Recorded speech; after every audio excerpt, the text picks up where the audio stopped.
So'nggi yillarda sarguzasht va ekstremal sport turlariga bo'lgan qiziqish ortib boryapti. Bu borada Jizzax viloyati Baxmal tumani o'zining noyob tabiati, tog'li hududlari va xavfsiz muhiti bilan ajralib turadi. Tabiat qo'ynida faol dam olishni afzal ko'radiganlar uchun yaratilgan sharoitlar bugun xorijlik sayyohlarni ham o'ziga jalb etmoqda. Muxbirimiz manzilda bo'lib, ekstremal turizmning bugungi holati va imkoniyatlari bilan yaqindan tanishdi.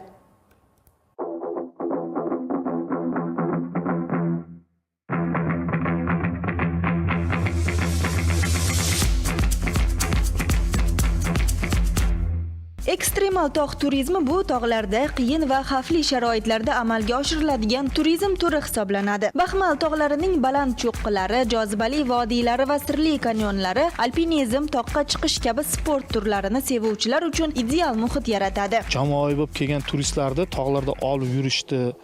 Keyin o'sha kategoriyalarga bo'lingan holatlar, qiyinchilik tomonlaridan shu tog'larda harakatlanish o'zini xavfsizlik jihatlari bor. O'shalarni o'rgatgan holda oldindan belgilangan marshrut bo'yicha harakatlanishadi. O'sha turistlarni ularni xayrixoh bo'lib, o'zlari xohish bildirgan tog'larda tunab qolish yoki bo'lmasa o'sha o'simliklar dunyosi, hayvonot dunyosini o'zlari ko'zlari bilan ko'rish imkoniyatlariga ega bo'ladi.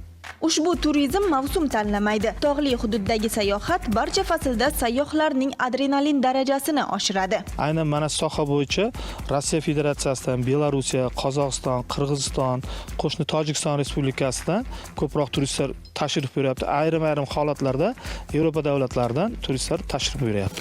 Ekstremal sportni sevuvchilar bu yerga kelganlarida dastlab asbob-uskunalarni qanday ishlatilishini o'rganishadi hamda xavfsizlik qoidalari bilan tanishib bo'lgach, harakatni boshlashadi. Birinchi kelgan turist avvalo o'sha birinchi o'rinda xavfsizlikni so'raydi. Bu xavfsizligi qanday deydi? Bu arqon, bu narsalar bizda ushlab qolaladimi deydi.